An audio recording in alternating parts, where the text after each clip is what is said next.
Welcome to the Cabin Culture Podcast, where we spend a little more time diving deeper into all the fun parts of cabin culture. I like to think of this as both the material and imagined expressions of how cabin lovers, dwellers, builders, and designers wish to live a more simple and authentic life. Today, I'm speaking with Mia, a clinical psychologist who transformed childhood memories of a Maine dairy farm into a healing refuge for her family after profound loss. When Mia and her husband lost their 6.5-year-old daughter, Eloise, they discovered that all the therapeutic tools in the world couldn't shield them from devastation. But they could find solace in returning to the place where Mia felt most herself as a child. Three Sisters Farm isn't just an 1850s rambling farmhouse on 11 acres in mid-coast Maine. It's a testament to the healing power of place and the courage to rebuild after tragedy.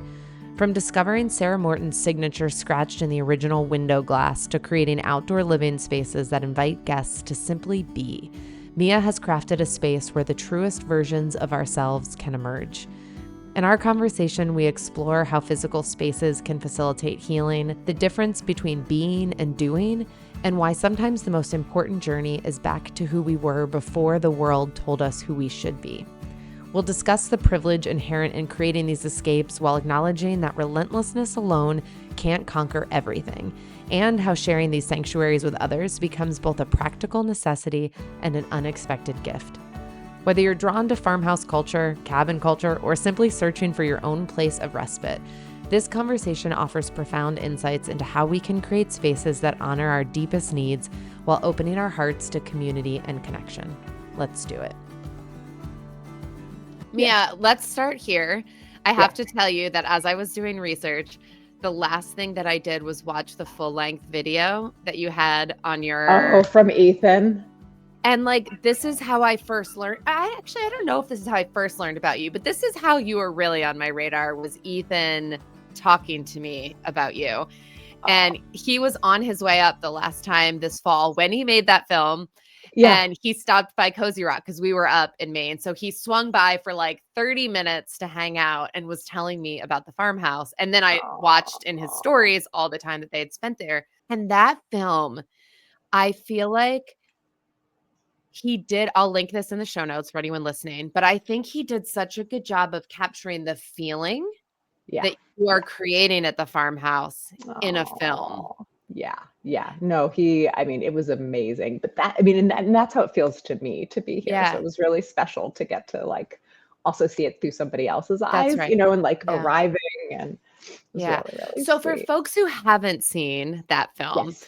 I would love to start with, what is that feeling? And maybe this is a bigger question about the why behind the farmhouse for you personally, because I feel like when you talk about that, people will understand what that film feels like.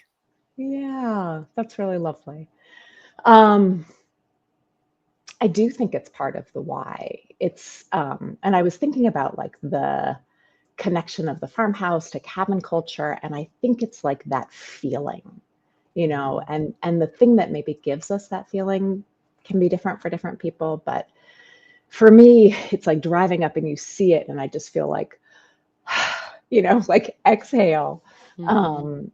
And it just feels to me like this little, it's like a little world that we can just escape to and be, and we're just here, and it's beautiful, and the girls go out and play, and it just is things just slow down, and you just feel, you pull into the driveway, and there's a little tire swing, because I was every farmhouse needs a tire swing. Yeah.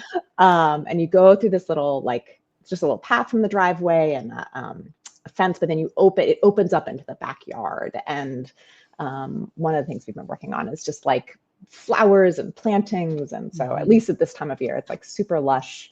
Mm-hmm. And when Ethan was here, it was gorgeous and Jess, and it was, with the fall foliage. And so it's just really special. It's sort of this world even before you get to the house part. Okay. Well, it's interesting to me because you've been able to create this space with a feeling that you want people to experience, and most importantly, that you want to experience. But I feel like in order for us to do that really effectively, we have to have had experiences that show us what's possible. Yeah. So I'm curious going back where this started for you and what you were trying to replicate, and not identically replicate, but what inspired you that like this was possible and this is what I want people to feel? Yeah. I think there's two things. I think there's the form of what, and then there's the why. I think the form. So I grew up mostly in Washington, D.C. But before that, my folks had a farm outside of Belfast, Maine, which is like 45 minutes from here. And it was a dairy farm. They didn't do the dairy farming. But they had the man they bought it from lived across the street, and he still had cows and did all of that. And we lived there when I was like 2 to 4. So I don't really remember the living there. Yeah. But then we would go back up for summers. And so, I think part of it is like summers as a kid, right? Like, and there weren't camps and we were just like free range children. And so like walking the fields, and they had these old, what I now think were like junk piles, but they were old junk piles. And so they had like old, like tractors from like the 40s, and like an old rocking horse that we found, my sister and I, and like, very probably unsafely, like sort of MacGyvered back together and would use, and, picking like wild raspberries. And so it just had that sort of, it was just sort of like idyllic. I really felt at peace. And my folks sold the farm when I was like 12, and I was heartbroken. And they used to get Down East magazine, and I would like look at the back classified and like circle ideas that I thought they should. And they were like, "We're done. That's why we sold the farm." Oh no. Okay. For people who don't know, Down East magazine is like the best magazine in Maine. And they have like this was like before Zillow and stuff. And even now they still have them, but there are like real estate listings in there. Cause I remember looking at it growing up too. Yeah. Totally. Yeah. So it was just like my happy place. And then, so about 7 years ago, I was sort of debating how much of this to share with you in particular, but our family was just we went through a really hard time. And that's what I wanted. Like I wanted for myself and for my one daughter at the time, and older stepkids. I wanted that place of respite, and just to like retreat to and be together. And so that then became the motivation to like really try to make this happen. Yep. Now. This is what I often wonder for a lot of us. We've had childhood experiences that at the time we took for granted. They were formative, but mine were in Maine in the summer, just like yours.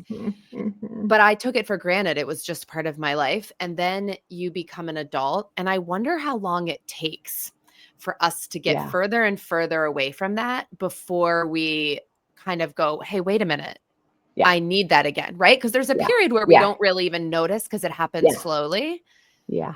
And then I think sometimes it's one event. For me, it was losing my mom. And it was like, this is what I need. And a month in Maine was what saved me. It took a year after her death to figure out. And then I spent a month there, and it was the first time I felt like a normal human again. Yeah. And I was like, okay, I need to spend more time here. So sometimes it's that one event, and sometimes I don't know, it's different for everyone, but it sounds like you similarly had like an event that tells you what's important. Yeah. And for us, so I know you're a twin. My oldest daughter was born a twin, and we lost her sister when they were 6.5. So, and it's just nothing else matters at that point. Yeah. And so you have to figure out what happens now? Yeah. There is no recovery from something like that. There's just like, what do we do now? Yeah. And how do we, for me, it was, I described it as like all of the color just went out of my life. Yeah. And, but like wanting to find that joy again. And, because what it feels like. Yeah. Have you ever listened to Kate Bowler? Yeah. Okay. So she's one of our clients and a friend of mine. And I met her shortly after my mom died. And the thing that I think about that she says all the time is the before and the after. Yeah. And it's like for anyone, I'm sure most people listening have had some bad things happen. It is different when it's a totally life-shattering bad thing that Mhm. happens, but there is this before and after, and you know what it was like before, and you so desperately want that, but you know that it's never gonna be like that again. Yeah. Yeah. Yeah. Yeah. No, I think that's right. Yeah, and so there comes cabin culture or Mhm. farmhouse Mhm. culture, Mhm. which Mhm. maybe I should Mhm. have started with. We jumped right in. Yeah. But you don't have a cabin, you have a farmhouse. But what I love after hearing about it from Ethan and then reading what you wrote before this, it's like there's so much similarity. And I don't think it's really about cabin so much. It's about what it can offer us. Yeah. Yeah. And I think cabin culture has been like the best sort of expression of that feeling. I mean, then maybe there's like a farmhouse culture community that I just haven't found, Yeah. but it's like for me, that's the part that's most important, Yeah. and I think farmhouse culture has done a really good job of articulating that and of um, sort of describing and putting out there an alternative. Yeah. Um, and obviously it's not like this place, nothing's magic, but I do think that there are settings that just sort of clear things away or help us, get back to the place where we can do the healing or just the getting to escape and be together. It doesn't, have Yeah. to be traumatic, but Yeah. I think some places just facilitate that more Yeah. easily than others.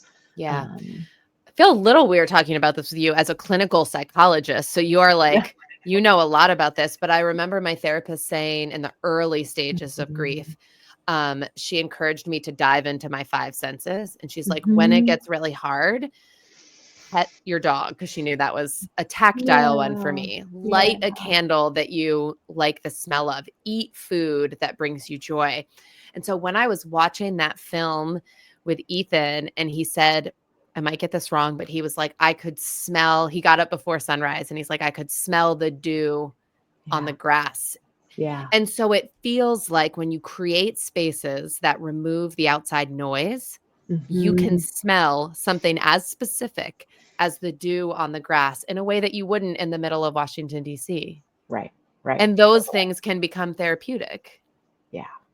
Yeah. Yeah. I think that's right. How did you see it change your family and you during that? Well, how long was it after you said 7 years ago? Is Yeah. that when the Yeah. dream was born of like, we need to do something different, or how long did it take? Um, well, it was that, and then it was also the pandemic. Yeah. So, and those things sort of hit all, this was 2 years later, something like that. It's a lot Um, at once. it's, it's a lot at once. It's a lot at once. Um, so I think the thing that the pandemic did for us was make it possible. Yeah.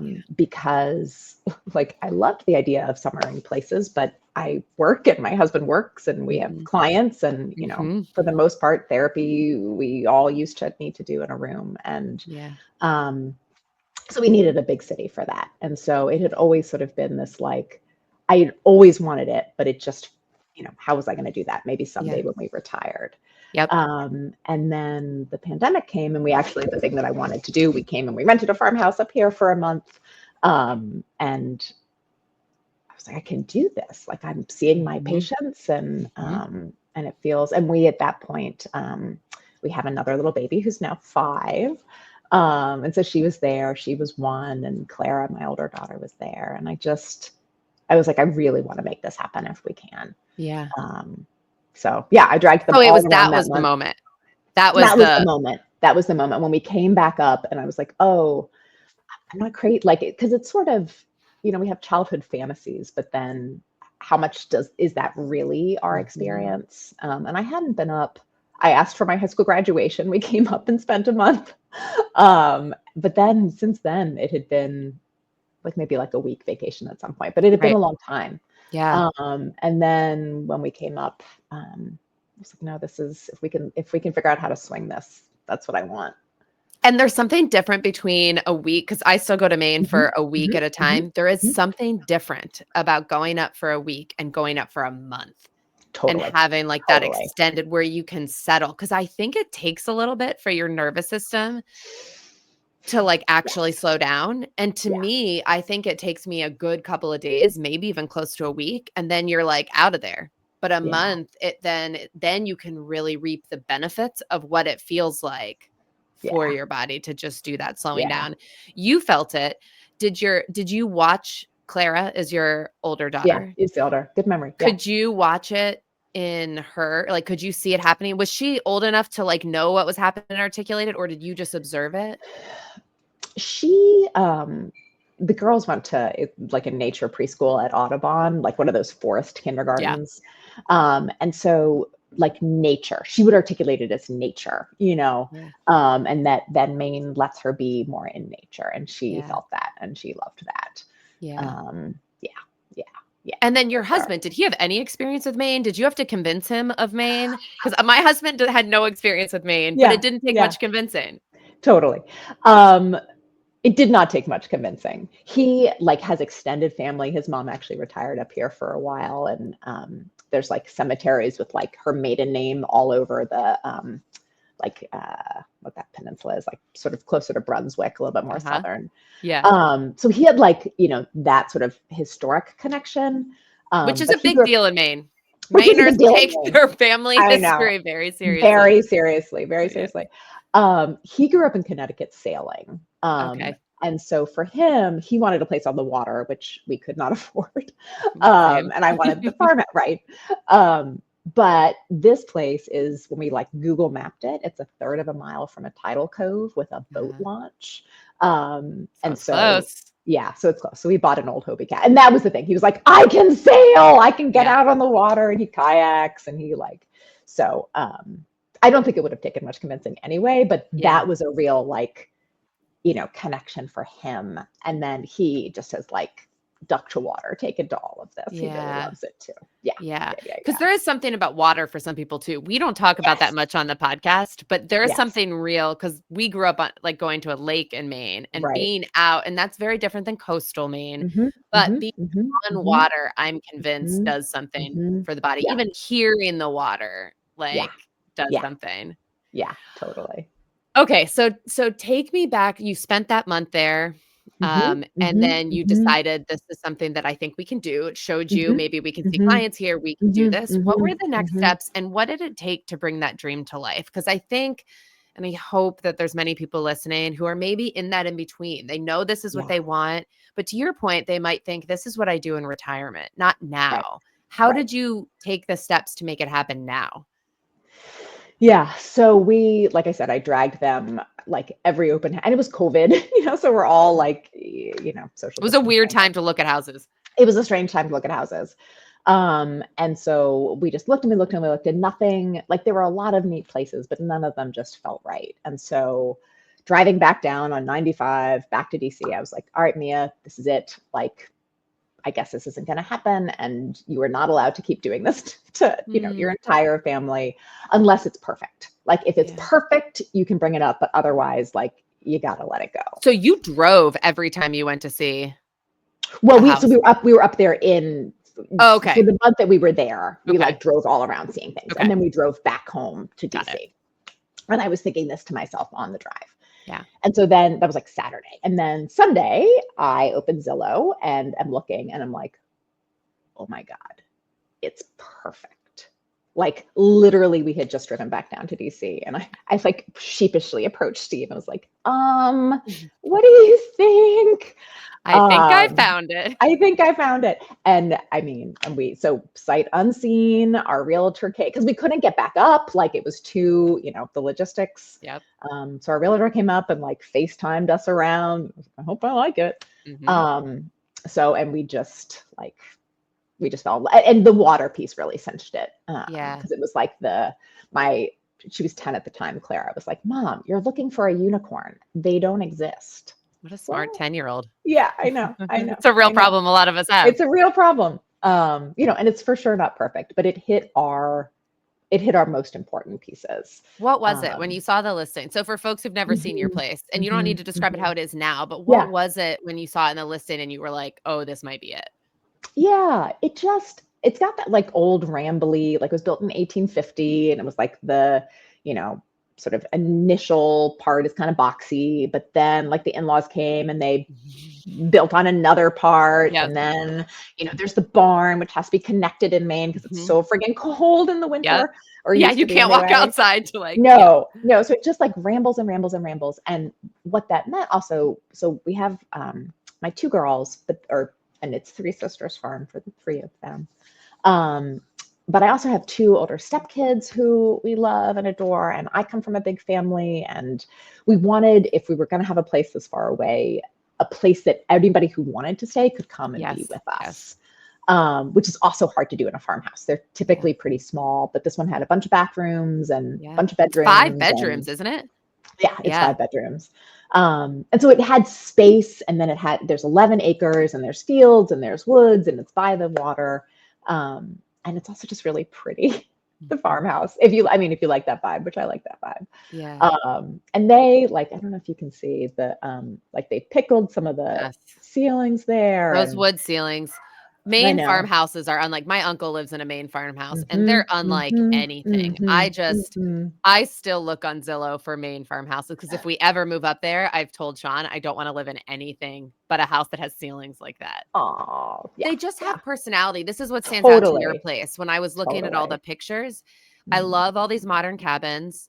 I say this all the time. And they're guilty. Gorgeous. Ours is, but there is something about the history and the personality and all of the lives lived in a place like that. Totally. That you can see, right? The rambling part, What were some of the best parts you found once you got there and you got to actually explore it in real life? Like, what were some of the surprises that delighted you? Yeah. I think I wrote this in the pre-interview. There's it's got the original windows, and in the kitchen there's somebody has scratched her signature. It's Sarah Morton in the window pane. And the story goes is that Sarah Morton was the second wife of, I think, the son of the person who built the farm.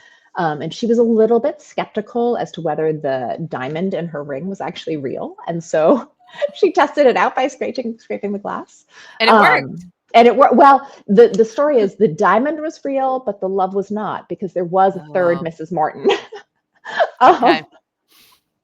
But, well, if you have to test that, if that's what matters, if the diamond's real, that's a problem. Right. And if you're not sure that he, is telling the truth. So that's right.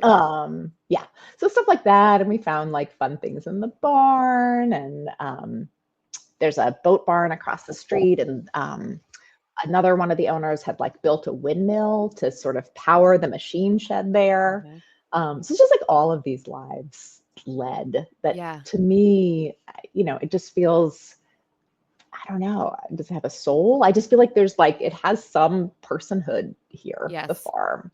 I always think about not necessarily me writing, but the books that could be written about one, and maybe they exist, about one physical place and the different lives that have been lived there. My first house was a 110-year-old mill house in downtown Durham.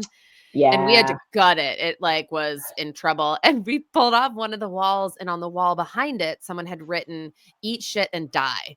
And I was like, oh, okay. Not quite as lovely as Sarah Morton's name, but you're someone who lived in this room had strong feelings enough to write them on the wall. And you just wonder, good, bad, ugly, all of it.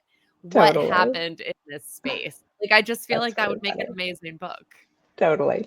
Absolutely. So how much work did you have to put into it? What condition was it in when you found it? And then how much did you have to do? And were you renovating it for yourselves, or did you know immediately it was going to be a short-term rental? Well, we renovated it.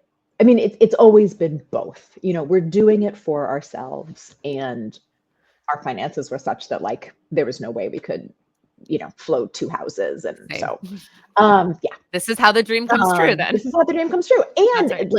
and it honestly has been a gift to get to share. Yes. So that part has been really special, but originally it was just selfish for me. This is how I can do it. Yep. 100% same. Yeah. So we have been really lucky. The couple who are the great grandkids of the people who bought it, or built it, had done a lot of the systems. So they, like the unsexy, like they had upgraded the electrical. They had done a lot of the real like technical stuff. Amazing. Totally. So, and we knew that, and that brought us a lot of comfort in buying it. So we thought that like, okay, and then I'll like, make it pretty. And I like that. And that's fun for me to like, envision a space and, bring pieces together and all of that. But it's an old Maine farmhouse. So that was our plan. And then like the first year, while I had my 75-ish-year-old mother and her 78-year-old sister and my cousin and her kids and my sister and her kids and the whole gang's all here, and the well ran dry. Oh no. And I'm like, it really happened. We turned the faucet and like nothing happened. And I was confused. I was like, did they turn off the water? And then I remembered, oh no, we're on a well. We have a well. So that first year the well ran dry. We had to put on a new barn roof. There was mold in the basement. There were powder post beetles in the barn. That kind of stuff. Yeah. So, a good reminder, plan Yes. for the first 2 years that you will sink a lot more money than you expected into a renovated property. Yeah, totally. Exactly. Yeah. So both, like there was a lot of work done and there was a lot of work that needed to be done. Yeah. So you went in knowing you were going to do a lot of design work to make it what you wanted, which is kind of fun. And then you met the unexpected surprises and tackled those next. Okay. Yeah. So at least on top of that, you didn't have to do the electrical, the plumbing, like all of that for the first go. Right. Exactly. No. And we knew that had been done and that was super helpful. Yeah. I love one of the things that you said in the pre-interview, because I think it relates to this, like this idea of relentlessness, that if you know what you want, you will do whatever it takes to make it happen. And also the tension, and I love that you said this. I'm actually going to read your words because it was beautiful. You mentioned the relentlessness, and then you said, of course, there's the fallacy in that paradigm that anyone who succeeds has somehow earned it, and that those who are struggling somehow deserve that.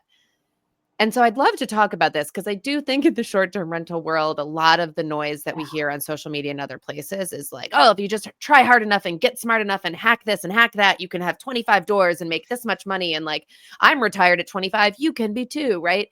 Yeah. So I want to explore the relentlessness because it sounds like you got into more than you had expected. And here you are. And also, so I guess like, what is the question there? I want to grapple with this. I think the question is like, can you share some of your advice on that fine line between relentlessness and also you can't work your way out of everything? Totally. I went to a school growing up that the motto was labor omnia vincit, which is labor conquers all. And labor really helps, right? Like working hard really helps.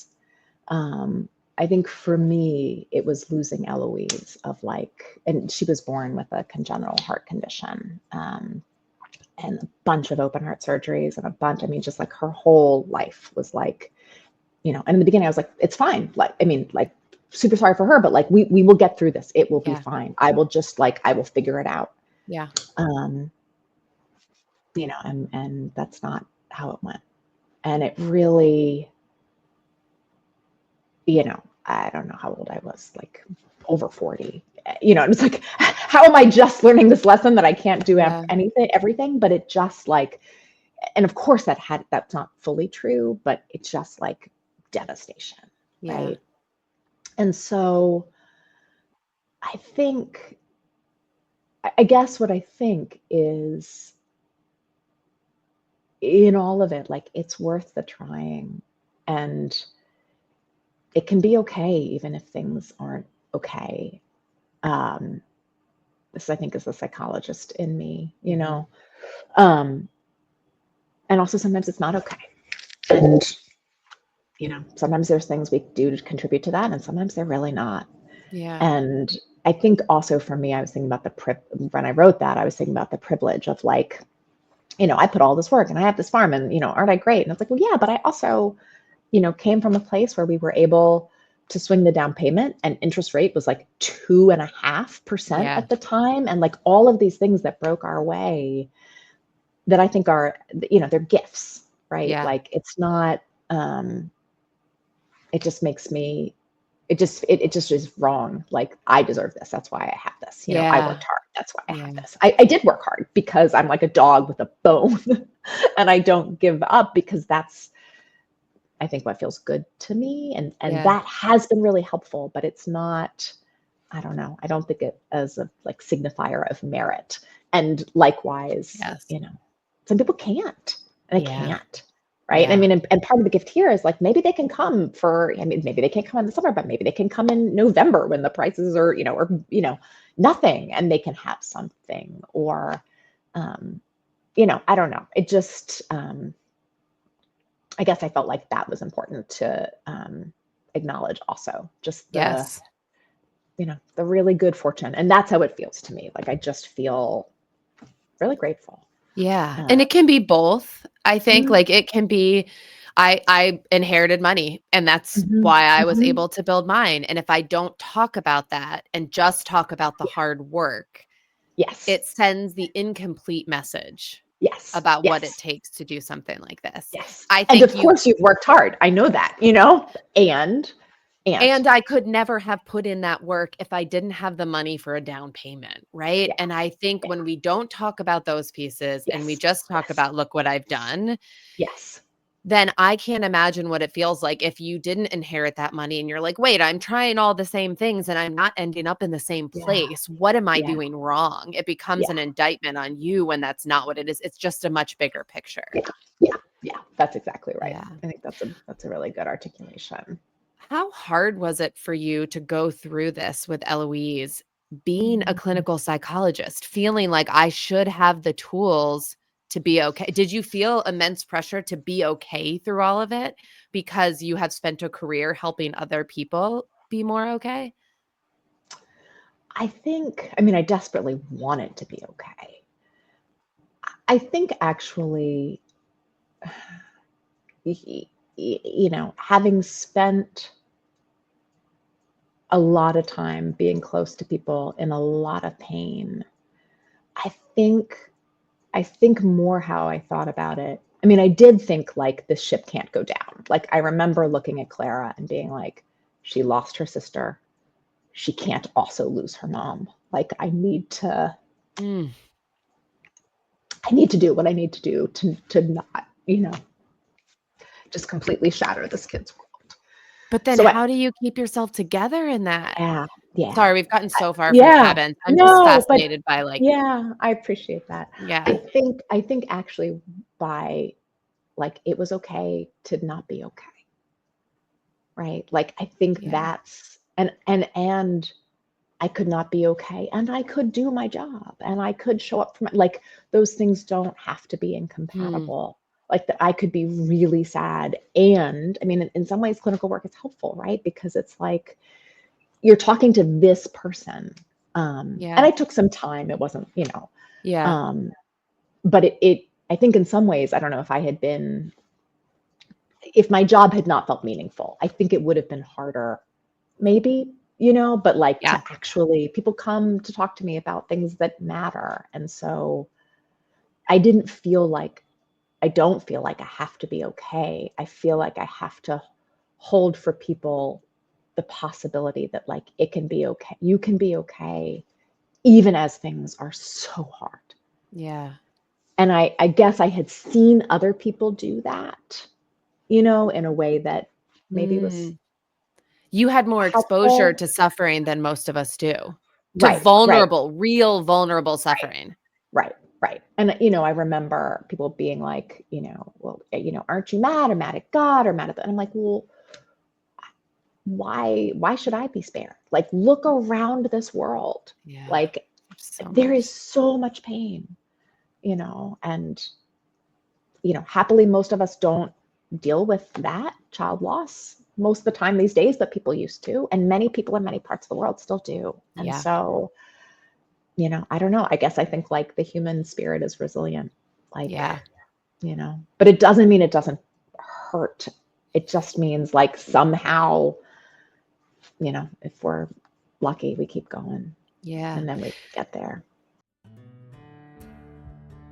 If you're dreaming about a cabin build, or are in the midst of a build, or you just bought a place and are getting ready to host for the very first time, regardless of where you are, sometimes you just need a little help along the way. Shared experiences from someone who's been there, advice from someone who's learned a lot of lessons the hard way. That's me. Or a cheerleader as you finish up. All of these reasons are exactly why I started offering cabin consultations to our Instagram followers and friends who could use some specific one-on-one help. I can't promise to solve all your problems, but I can promise to be transparent about our build costs and process, our organization and project management systems, our favorite and least favorite tools for renting, how we market, and how we found ourselves with almost 80,000 Instagram followers and 100% occupancy in our first year of hosting at Cozy Rock. So if that sounds like it might help you, feel free to visit us at staycozycabin.com or on Instagram at Cozy Rock Cabin and sign up for a time to chat there. It just feels like such an American thing. Even the motto of your school, it just feels like such an American thing that we try hard enough and we work hard enough. It won't happen to us. And if it does, we will be okay. We have to be okay. Everyone needs to know that we're okay. So it almost sounds like maybe your career gave you more permission to not be okay than most people feel. And that was probably a beautiful example for Clara. That's maybe exactly what she needed, was to see that it could not be okay. And like, that is a normal human. Yes. Experience. Yeah. And maybe it will get a little bit more okay over time. It'll never go away, but maybe it will get a little bit better. Yeah. You mentioned in your pre-interview, and I could so relate to this because I remember in college, like decorating my dorm room, my physical space always mattered so much to me. And you said the same thing, which was like, maybe this healing can happen anywhere. Maybe people can find the quiet anywhere, maybe. But for a lot of us, physical space really matters. And I guess I'm curious, what were the things that were really important to you, aside from like the location of where your farmhouse is, but the things about the space that you created for yourself and now have become a gift to the folks who stay there? Yeah, I think it's really the proximity to nature. I think it's like, walking outside, like there's a sort of hill back behind us and like a big rock up there and sort of a clearing in the woods, and the smell of it and the silence of it. And I think it's nature. I think it's just like, and like walking, like I'm always like barefoot here and like just like walking on the grass and like the So it doesn't actually matter. What I hear you saying is like the physical space, as long as it meets the needs of, I have a bathroom, I have a bed, I have a kitchen. It's way less the about most that. important part. Totally. And I like a pretty space, so that's but I think the healing piece is nature. Like Are there ways that you designed the space to bring nature when you are inside to make it more a part of the space? Or is it really just about getting people outside? I think that's interesting. I don't know. I mean, we don't have the like, in a modern cabin, you can put like floor to ceiling windows and just like, so we don't have that. We have a lot of living spaces outside, and I put like a little lounge area, and we put an outdoor shower out there, and the fire pit. And so like, bringing the like house pieces out, there's a screened in porch.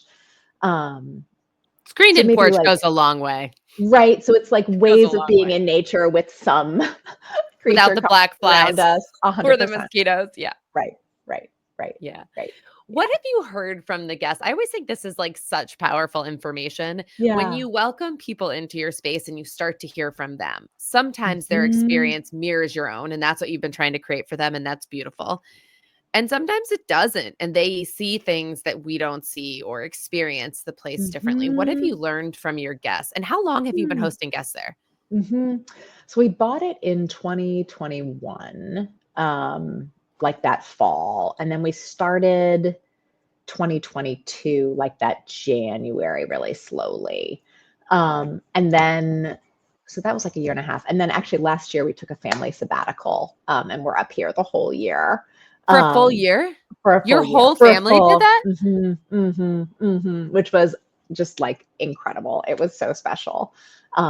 What a gift. Yeah. We it were was a talking super about a gift. month being a gift. Yeah, yeah, And you yeah, did it yeah. for a year. All of the Okay. above. All of the Wow, above, what a for dream. sure. Yeah. Okay, but how do the guests, what did you say? Oh, how yeah. long were they What have you hosting? learned from Right. the guest experiences there? Yeah, they I mean, they explore, we're still learning the area. So they like, we went to this little, antique shop, or we met this person, we met this neighbor who invited us to their blueberry field. And so that kind of stuff. I think, and some people just use it as like, sort of they're heading up to Acadia and this is like halfway, or, we're outside of Camden, Rockland, but like you can get there in 20 minutes. So some people sort of spend their time there. So it's not that everybody just hangs out here, but a lot of people say like, we came because we wanted to explore the mid-coast, but then like we just stayed. We spent like our favorite days. We took the kayaks down to the cove, or I took my son fishing out on your canoe, or we went clamming for the first time. And so I think most people end up sort of, just like getting here and having that experience of like, or maybe we'll just stay. Maybe we'll just take our coffee outside and sit there. And because that is the trap of Maine a little bit, in that a lot of people, our place is in Freeport, so there's Portland and all this stuff around, and So they much come to with see. big plans of seeing all these things, and great on them if they do all those things. And also, it's like, to me, experiencing Maine is less about checking all those things off and just being. Yeah. And like, to your point, clamming, canoeing, being in one place and just really experiencing what it feels like to settle in there is more of the main experience in my perspective. Yeah. Yeah. Than going to all the lighthouses or hitting up the best lobster roll spots or whatever else. Yeah. You can do all those things. And those things are so fun, right? And if you haven't been to Maine, I get it. Like you want to see the things. Yeah. And I agree. Like that's, when I'm here, this is what I want to do. Yes. Just like be here. Yeah.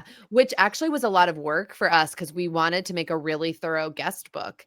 And when it came to making recommendations in Portland in particular, I had to do a lot of Googling because I just don't, Portland's 15 minutes away and I just don't go that often because everything is right. Yeah. Right. Like I don't even go, we go to restaurants in Freeport just because we don't cook all that often, but that's a matter of like survival. Rather than like tourism, but knowing all those tourist places, I was like, I need to do some research. Where are the best beaches? I don't know. We don't go. We hang out at the cabin. Yeah. And it takes a little bit of work to figure that out. But when you Totally. can encourage people to do those things, or you hear that they're just settling, that really is the gift, I feel like. Yeah, I agree. I do want to ask a couple, and this is going to zoom in and be a little bit more micro, but you had a couple of good pieces of advice of things that you've learned from hosting that I think are really helpful. And one of them was around outsourcing. Can you talk a little bit about what you've learned about outsourcing since you've started hosting? Yeah. So again, this goes under the bucket of like, if you can, not everyone can, for all of the various reasons. What I have found is that there are parts of this that I love, and there are parts of this that are like so painful for me. And the like social media was a completely foreign world to me. Can you share a little bit why? Yeah. So I found this interesting. Yeah. So, and again, like this is a little bit, I don't think people coming out of school these days feel this way, but I was sort of like right in the transition period of like very old school analysts who like, you would know nothing about them. They would never say a word. Wait, when you say analyst, is that a psychologist? Same thing as like a psychoanalyst. So like Freud, like sort of like old school psychotherapy, really sort of had a model of like, you never reveal anything about yourself as a therapist. And that boundary, like the thinking in terms of how we do therapy has changed, that, obviously also like in my personhood, I can't actually be neutral. You can see I'm a woman. I'm, in my middle of my life, I wear a wedding ring. Like there are things about me it's a fallacy to be like, oh, they don't know anything. Yeah. But nonetheless, the sort of advice was like, you don't want clients to know things about your personhood because it interferes with their process, right? Yeah. Like, what if someone's ambivalent about being married and they see that I'm married, and then that stifles their ability to process their feelings, that kind of thing. Yep. And so out of that, like, I never had Facebook. I certainly didn't have Instagram, like nothing. I didn't even understand when we created the page for the farm. I was like, to my sister, I was like, so like, you post up like where are these pictures? Like I had no frame of reference for any of it. I love this. Then actually, why did you even decide to create a Facebook? Like who convinced you that you needed to do that? Well, I looked at our budget and I thought to myself, I need some guests. And then how do I find them? And then I looked at people like yourself who had figured out how to do that. And I was like, okay, I guess this is like what you're supposed to do. Yeah. And the mastery of it was fun, right? And like the thinking about the strategy, and also like meeting people in the community, like all of that I love. But what I realized is like, I would like to be just a lurker. It's really hard for me to like put stuff out there. Yeah. What makes that hard? I'm just curious. What is the hard part for you? I think it's just, and it's like chicken and egg. Like, I like receiving. Like, what I had to tell myself to do is like, don't ask Janice questions. Like, this is, like, because what I want to hear is your story. I know my story. That doesn't feel particularly interesting to me to put out there. I want to, so posting is sort of the opposite, right? It's like of us into the world, which is a gift, right? I mean, it's the gift that I'm wanting to elicit from you. But it's just not my inclination. This is fascinating to me, because I think why I like posting so much is my career is similar to yours. As a filmmaker, I'm asking a lot of questions. I'm uncovering other people's stories. I'm telling their stories. I share little about myself. I talk little about myself. I think social media became fun for me because it was the one place that you could, where I could share my own story. And it felt valuable in the sense that like it valuable. It can bring in guests, valuable. It can maybe help people. Yeah. But maybe that says more about my desire to be seen. Maybe I have like I don't know, but it's so interesting to hear you describe it that way. Yeah. But I've always said those words of like, in a conversation, I'd rather talk about you because I already know about me. I'm not learning much by talking about me in a one-on-one conversation. Right. But on social media, I guess I feel like I can do both because I can still scroll and learn about other people. Yeah. This is really for sure. Interesting. Yeah. For sure. Okay. Did you ever get over that hump? Was there ever any posting where you felt like, oh, this is valuable? Or did it get easier? It did get easier. I do think it's valuable. I never liked it. Yeah. So we found somebody who now has taken over the posting on our social media, which has been great because he likes it, I think. Yeah.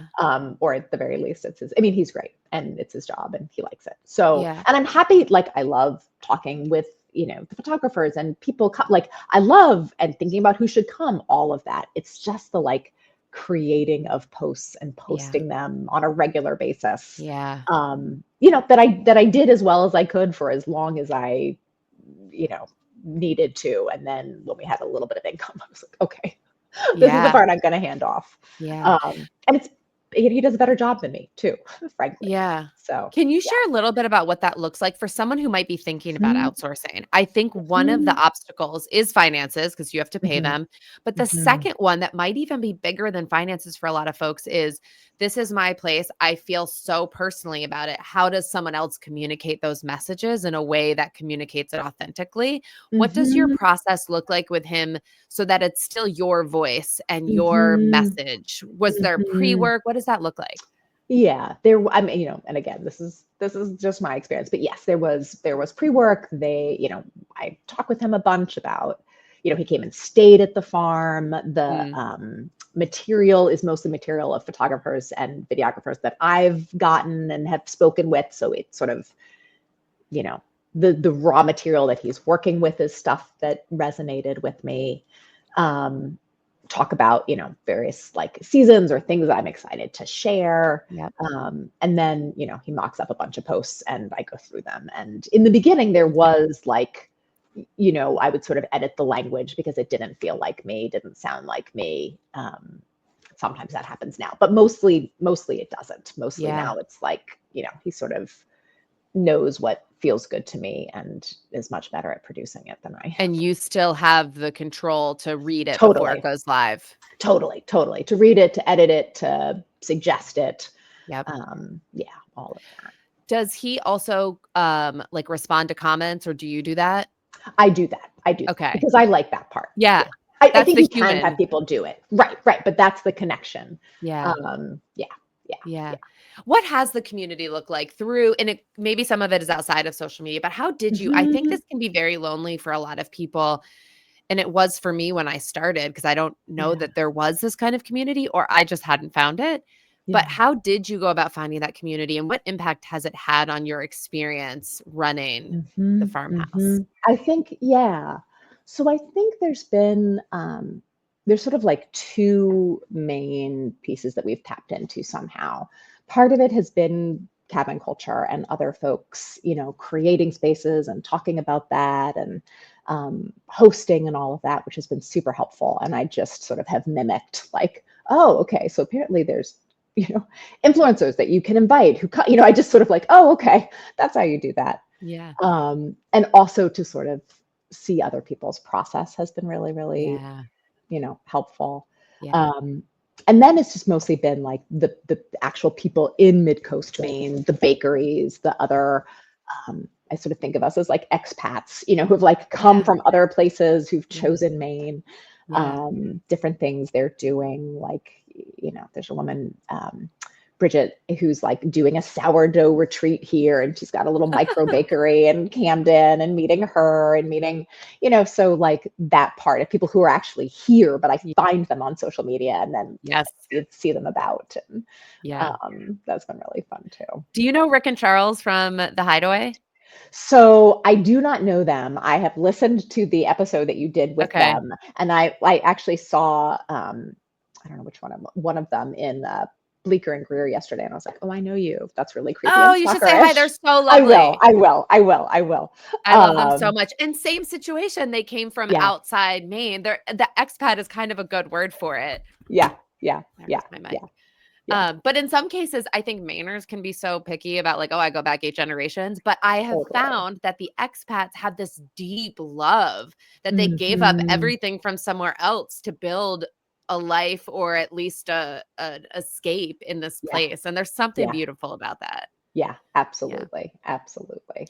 Yeah. I think that leads me to where I'd love to finish, which is something that you said in your pre-interview. It's so interesting reading pre-interviews, because for some folks, and there is no right or wrong answer. Some folks are just checking off a list and they're like, oh, here's the information. And some folks write like it's a journal. And I feel like I'm getting into their head when I'm reading it. And I almost feel like, oh, I don't know. Yours was just beautiful. And so you were talking about being a clinical psychologist, and you said, the common element is that I spend a lot of time thinking about how to help people become the truest version of themselves in your clinical work. And the farm feels like where I can be the truest version of myself. So I guess I'm walking the walk.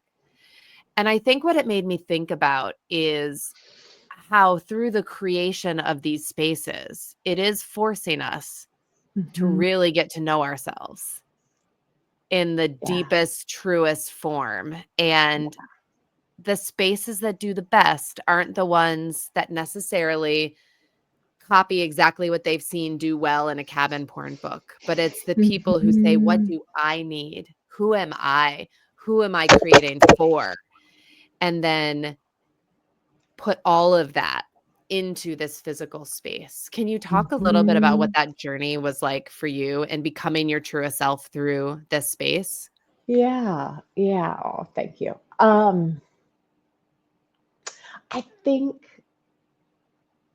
I think on some level it's about, I love my job, and to do my job well, I had to go to many, many, many years of schooling. And there's just a lot of like striving and ambition and stuff that I don't think is bad and has been incredibly additive and has enabled me to do all of the rest of it. But sort of what I've realized is like where I'm happiest is like in my kitchen, tooling around in the garden,